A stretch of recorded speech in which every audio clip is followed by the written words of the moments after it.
భవిష్యత్తులో నెక్స్ట్ ఈ ఎన్నికల ఫలితాల్లో మోడీ ఒకవేళ ఏకపక్షంగా మోడీ ప్రభుత్వం వస్తే రిజర్వేషన్లు మాయమవుతాయని కాంగ్రెస్ చెప్తున్నారు, రాజ్యాంగం కూడా మాయమైపోతుంది అనేటువంటి విమర్శలు వస్తున్నాయి. అలాగనే వామపక్షాలు కూడా రానున్న రోజుల్లో మోడీ క్లీన్ స్వీప్ చేస్తాడు, ఎందుకంటే మీకు అనుబంధ సంఘాలైనటువంటి సంస్థలన్నింటినీ కూడా ఎరాడికేట్ చేసినటువంటి పరిస్థితి ఉంది. సో ఆ భయం ఏమన్నా వామపక్షాల నేతల్లో ఉందా సార్? వామపక్షాలు మాక నువ్వు కూడా ఇట్లా మాట్లాడలేవు. రేపు మోడీ అధికారంలోకి వస్తే నువ్వు కూడా మైక్ పెట్టి మాట్లాడలేవు. నువ్వు నేను మాయమైపోతాం, గుర్తుపెట్టుకోండి.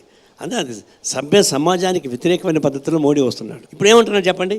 ఒకవైపు రాజ్యాంగంలో ఉన్నటువంటి మూల సూత్రాలకు వ్యతిరేకంగా ముస్లిమ్స్కి మేము రిజర్వేషన్ తీసేస్తామని చెప్పేసి చెప్పడం, లేదా ముస్లిమ్స్ వచ్చి దౌడం చేయాలని చెప్పడం. అంటే ఒక ప్రైమ్ మినిస్టర్ ఉన్నాడు, అపోజిషన్ చెప్తుంది వేరు.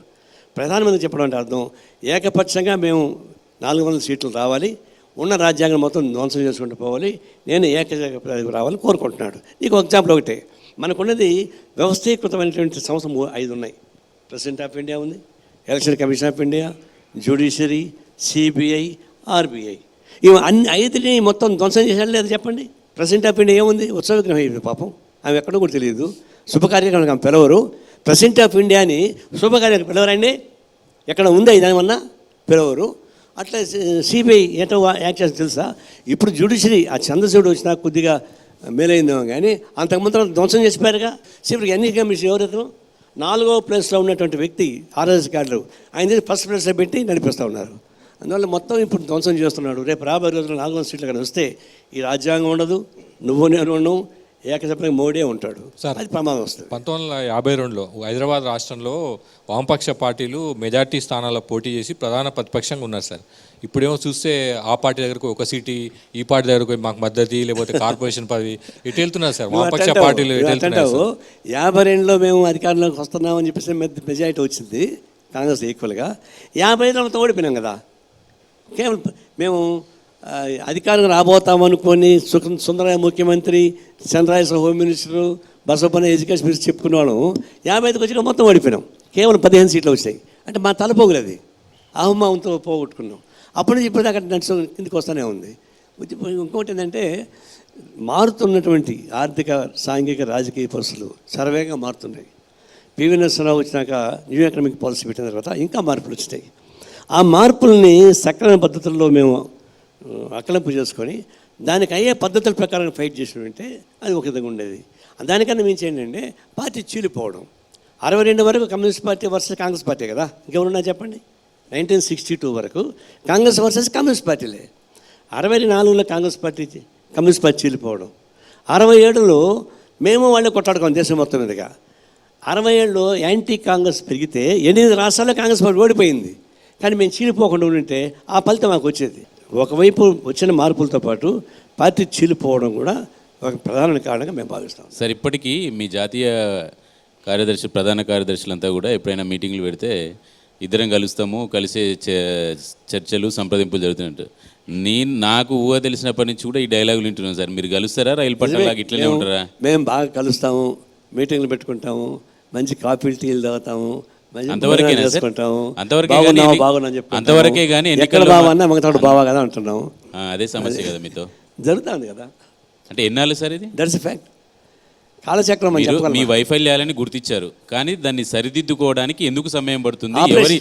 ఎవరి దగ్గర లోపం ఉంది? మీ దగ్గర లోపం ఉందా? సిపిఎం దగ్గర లోపం ఉందా? పెద్దన్న పాత్ర పోషించారు వాళ్ళు అంటారు. బటిండా కాంగ్రెస్ నుంచి ఇప్పుడు దాకా చీలిపోయింది వదిలిపెడదాం, బేషరతుగా ఇద్దరం కలిసి పనిచేసుకుందాం, ఒకే పార్టీగా మారదామని చెప్పేసి అని మేము చెప్తున్న మాట వాస్తవం. ఈరోజు కూడా కలిసి అని ఎవరో మీరు నిర్ణయించండి. చూపిస్తాం. వామపక్ష పార్టీలు వెలుగువైపు వెళ్తున్నాయా, చీకట్లోకి వెళ్తుంది సార్?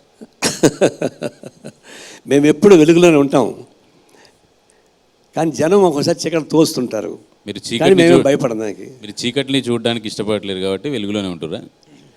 ఎందుకు ఎవరు కానీ చీకటిని చూడడానికి ప్రేమిస్తారు? అవును, చీకటిలోనే వెలుగును సృష్టించాలి కదా. మీరు వెలుగులోనే ఉంటే మీరు చీకటి ఏం చూస్తారు?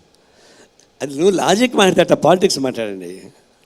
లాజిక్ తోటే ఉంటాయి sir politics. That is not correct. Narayana chicken ఎప్పుడో తింటే ఇప్పటికి కూడా చికెన్ వెంటాడుతుంది.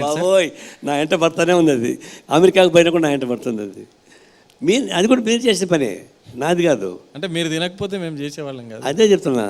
మేము చిన్నగంజాంలో ఉదయం బ్రేక్ఫాస్ట్ పెట్టాడు, నా చిత్తూరు జిల్లా మీ ఇడ్లీ చికెన్ తినే అలవాటు బాగుంటుంది, మీరు కూడా తిని చూడండి, ఒకసారి తింటే మళ్ళీ మర్చిపోరు. ఆ రోజు అందరం కలిసి తిన్నాం, జర్నలిస్ట్ కూడా తిన్నారు. పొద్దున్నే పేపర్లో నారాయణ గాంధీ జయంతిలో చికెన్ తినని వచ్చింది. అది మామూలు రోజుల్లో తింటే ఏం కాకపోయేది, కానీ గాంధీ జయంతి రోజు తెలియకనే తెలుసుంటే ఏం తింటాం, తెలియదు, ఎవరు తెలియదు. అంతమంది 50 మంది తిన్నాం, ఎవరు ఒక్కడు కూడా చెప్పలేదు అన్నమాట. సార్ మళ్ళీ పొద్దున్నే వార్త వచ్చింది. సార్ తప్పు అయిపోయింది కానీ తప్పు అని చెప్పలేసుకున్నాను. ఒక సంవత్సరం పాటు తినకుండా పనిష్మెంట్ ఇచ్చుకున్నాను. ఆ 1 సంవత్సరాల పాటు మీరంతా చాలామంది హ్యాండిల్ చేశారు, దొంగతనంగా తింటాడేమో పట్టుకున్నామని. నాకు నేను ఇంపోజ్ చేసుకున్నాను. నేను అమెరికా పోతే కూడా నేను ఇటలీ పోయా, ఇటలీ పోతే కూడా నేను వెజిటేరియన్ తిన్నాను. అందువల్ల అది వచ్చింది. కానీ ఇప్పుడు ఏమైంది, ఎక్కడ పోయినా అది హెక్లింగ్ అంటారా మంచి అంటారా తెలియదు, కానీ చికెన్ అని పేరు వచ్చేసింది. నేను అడిగా ఎందుకు ఇట్లా హెక్కిల్ చేస్తారంటే, హెక్కిల్ ఏంటి, నారాయణ కమ్యూనిస్ట్ పార్టీ ప్రజాస్వామ్యం డివోట్ అవుతారండి, చికెన్ అంటే కప్పుకొని చదువుతాడు పేపర్ అన్నారు. అది కూడా ప్రచారం ఎక్కడ మీ పార్టీ, కానీ మంచిదే కదా బాగున్నారు. సార్ నయీం ఆస్తుల కేసు ఎక్కడి దాకా వచ్చింది? గతంలో సిట్ చేసిన తాత్సారానికి సంబంధించి మీరు చాలా హాట్ కామెంట్ చేశారు. మాజీ నయీం కేసు అప్పటి ముఖ్యమంత్రులను, మాజీ ముఖ్యమంత్రులను, మాజీ డీజీపీలను నార్కోటిక్ అనాలిసిస్ పరీక్ష కూడా చేయాలని చెప్పేసి మీరు డిమాండ్ చేశారు. ఇప్పుడు ఆ కేసు ఎక్కడి వరకు వచ్చింది? అరెస్టేషన్ చేసినాం, ఫైట్ చేసినాం, కోర్టులో వేసాం. హైకోర్టు కూడా నేనే పోయి ఆర్గ్యూ చేశాను. ఆయన పెండింగ్లో పెట్టాడు. పెండింగ్లో పెట్టి తర్వాత 6 నెలల సిట్ ఒకటి వేశారు కదా, ఆ సిట్లో అయిపోయినాక గవర్నమెంట్ చేద్దామని చెప్పేసి అన్నాడు. ఆ సిట్లో మొత్తం కలిపి ఏమీ లేదు, పండ్ర మంచం కొడవలే సున్నా అని చెప్పి చూపించారు. అందరినీ ఎంకరేజ్ చేశారు. అదంతా అరసారు కొంతపేరు. అంటే ఏ గవర్నమెంట్ వచ్చినా నయీం కేసుకు పోవడం సిద్ధంగా లేరు. ఎందుకంటే ప్రతి గవర్నమెంట్లో కూడా డీజీపీ మొదలుకొని పోలీస్ ఆఫీసర్స్ మొదలుకొని హోమ్ మినిస్టర్ దాకా దాని సంబంధాలు ఉన్నాయి. అంటే వాళ్ళ ఉద్దేశం ఏంటి, నయీం ద్వారా నక్సలైట్లు చంపడానికి కావాల్సిన ఏర్పాటు చేసుకున్నారు. అదే నయీంను ఉపయోగించుకొని ఐఏఎస్ ఐపీఎస్ ఆఫీసుల యొక్క భూ సమస్యలు, సంపాదన మొత్తం చేశారు. నేను ఎగ్జాంపుల్ చెప్తా. కరీంనగర్ నుంచి వయస్సులు వచ్చారు ఒక 10 మంది నా దగ్గరికి. సార్ ఒక సిఐ దగ్గర మేము డబ్బులు తీసుకున్నాము, మా డాక్యుమెంట్స్ ఇచ్చాం, వాళ్ళు డబ్బులు ఇస్తే కూడా డాక్యుమెంట్ ఇవ్వలేదు అంటారు. ఏంటి కానీ నేను అప్పుడు ఈయనున్నాడు డీజీపీగా దినేష్ రెడ్డి, ఆయన దగ్గరికి పోయి చూపించాను. అనేసాడు ఒక లెటర్ రాసి సీల్ చేసి ఇది తీసుకెళ్ళి పలానా సిఐకి ఏమని చెప్పారు, ఇచ్చారు. ఆ సిఐ దాన్ని తీసుకు సెటిల్ చేశాడు. తెర చూస్తే ఈ నయీం డబ్బులు అతను మారుస్తున్నాడట. ఆయన అరెస్ట్ అయ్యాడు. తర్వాత నయీం చనిపోయినాక ఫస్ట్ అతను అరెస్ట్ అయ్యాడు. అప్పుడు దాకా నాకు తెలియదు.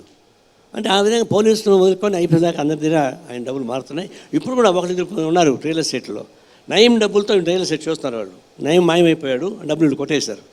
అది చాలా ఘోరం అని చెప్పి ఇంకోటి ఏమన్నానంటే, ఇది మీరు చెప్పకపోతే, ఎంక్వైరీ చేయకపోతే ఇట్లాంటి టైంలో మళ్ళీ పుడుతూనే ఉంటారు. అందుకని చేయాలని జ్యుడిషియల్ ఎంక్వైరీ చేయమని కోరాము. కానీ ఈ గవర్నమెంట్ లేదు, దానికి రావడం లేదు. హైకోర్టులో కూడా దాన్ని మాకు